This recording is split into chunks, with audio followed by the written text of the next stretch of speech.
E daqui para frente, como é que deve se comportar o mercado do boi gordo? Com a volta da China, com todos os ingredientes aí que a gente sabe que tiram, em algum momento, o sossego do pecuarista, né? Mas, de qualquer forma, aquilo que estava como sendo pedra no sapato, né? Ou no couro do pecuarista, foi tirado nesse momento. Nós vamos agora até Bebedouro. Lembrando mais uma vez que aqui em São Paulo, 33 graus, sol forte, abafado. E aí em Bebedouro, boa tarde para você, Iberville Neto. Boa tarde, boa tarde, Braga. Tudo bem? Deu um retorno aqui, eu confundi um pouco. Braga, vamos lá. Como é que a gente está aqui? Está com um cenário meio quente, meio sem grande novidade aqui do clima também. Na verdade, no mercado a gente segue um mercado construtivo, né? Mas no clima aqui estamos parecido com ontem. Tá. O que você considera como um mercado construtivo para a roupa do boi gordo, para o mercado pecuário? Braga, o mercado tá evoluindo, né? Os preços que vão ocorrendo, eles têm se consolidado ali naqueles R$ 300 pro boi China, pensando em São Paulo como referência. E o mercado não tem um volume grande de negócios, mas os preços estão voltando para aqueles patamares pré-suspensão. Nós temos aqui, eu estou com uma colinha aqui, R$ 299,50 era o preço, referência CPEA, né? No dia da suspensão, lá no dia que houve o alto embargo. Agora, ontem, como você comentou, a gente estava com R$ 292,90. E o volume vamos dizer, a participação desse gado de R$ 300 aí dentro do total, ele é interessante. Então, o CPEA ele tem umas oscilações ali que a gente tem de vez em quando algumas surpresas, às vezes ele devolve um pouquinho da movimentação do outro dia, mas eu diria que não seria surpresa se o CPEA evoluísse mais um pouco hoje. Só que a gente tem que sempre lembrar que o CPEA ele fica ali no meio termo entre o China, um pouquinho mais para o China, pela nossa experiência, pelo feeling aí, mas tentando contemplar os dois tipos de gado, né? Bom, de qualquer forma, em torno dos R$ 300, isso já considerando a volta do ágio, né, de 15, 20, chega a passar dos R$ 20, R$ 25 em alguns casos pontuais ou não, Iber? Braga, a gente geralmente considera o preço do gado China e o preço do outro, né, que seria o gado com mais de 30 meses. Então, quando a gente compara esses dois, geralmente a gente está falando de 15, R$ 20. Aqui o que acontece é que às vezes o frigorífico que está buscando o gado China, ele negocia o gado China e ele combina que se aquele gado não der a idade certa, ele tem um deságio, né? Assim, ele volta para o preço normal. Só que daí o preço normal desse frigorífico nessa condição acaba sendo menos do que um frigorífico que vende no mercado interno, que compra para o mercado interno. Então, assim, a gente tem o ágio da negociação ali e o ágio quando a gente compara plantas comprando de modo diferente. Agora, só é lógico, antes de falarmos sobre o que vem pela frente, a habilitação daqueles outros frigoríficos, né, 4 frigoríficos, 2 em Rondônia principalmente, isso traz um alento, leva um alento para os produtores pecuaristas da região, né, já que tinham um diferencial de base muito grande, né, que continua persistindo, mas diminuiu um pouquinho, né, em relação aos preços praticados lá em Rondônia, em relação aos preços da referência aqui de São Paulo. É um alento para o pecuarista também, um reconhecimento para ele, né, lá do estado de Rondônia. Braga, exatamente, é uma situação muito interessante, inclusive na semana que vem eu vou estar em Vilhena e eu estava fazendo um slide hoje sobre as plantas, né? Então a gente tem agora a planta de Jaru se somando à de Rolim de Moura e também Vilhena se somando à Rolim de Moura, que era a única planta certificada.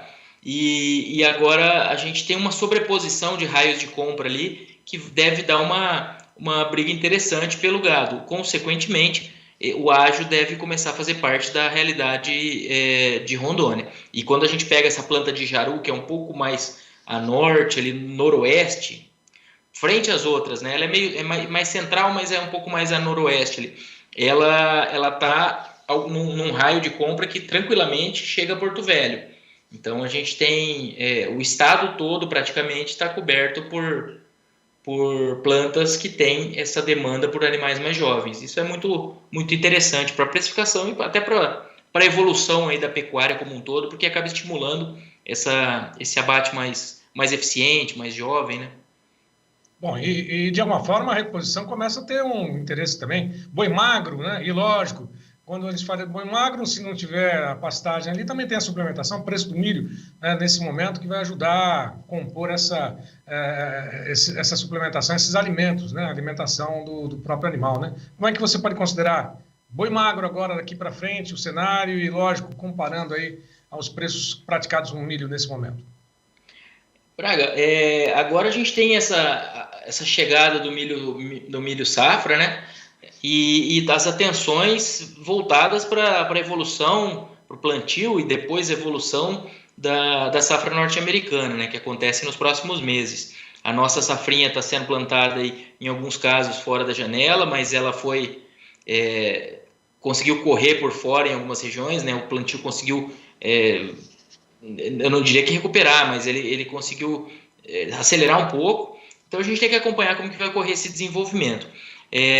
Pensando em troca, aqui eu trouxe alguns números, a gente tem hoje, considerando março como referência, uma necessidade de arrobas de boi gordo por boi magro de 12,7 arrobas de boi gordo para comprar um boi magro, né? E isso piorou 0,8% na comparação com fevereiro, mas está 3,9% pior do que no mesmo período do ano passado.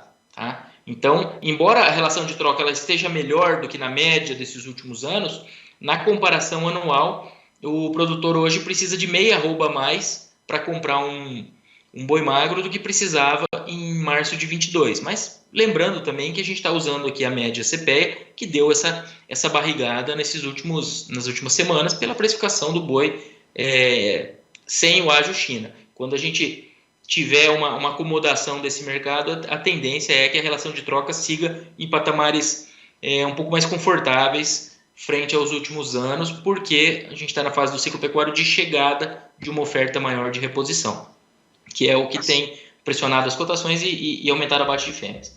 Tá certo. Bom, vamos ver como é que comportam-se os preços na próxima semana, né? Geralmente, tradicionalmente, segundas-feiras aí tem um volume até razoável, mas é final de mês praticamente, né? Está colocando as contas aí a semana que vem, quase a última semana, né? Do mês de março. Isso, a próxima semana é o que a gente comentou, acho que no começo antes da reabertura. Essa reabertura veio no momento em que os frigoríficos de mercado doméstico também vão precisar buscar gado para o começo de abril, né? Então ele tem um potencial interessante de que o mercado evolua mais um pouco nessa próxima semana, com toda aquela cautela de que daqui a pouco a seca está aí, né? Mas eu diria que esse mercado em curto prazo ele continua positivo, com expectativa de algum ajuste positivo ainda assim. Tá certo. Bom, semana que vem a expectativa é que os frigoríficos saiam às compras, né? E é lógico, tudo isso acompanhado diretamente pelo Iberville, né? Por você que sempre manda informações, imagens, continue passando também, registrando, né, no seu celular as imagens da pecuária, né, da produção da lavoura, enfim, soja, milho, tudo aqui acontece na sua região, manda para a gente, né, que a gente, à medida do possível, divulga aqui na primeira edição, na segunda edição. E o próprio Iberville vai estar em Rondônia, né?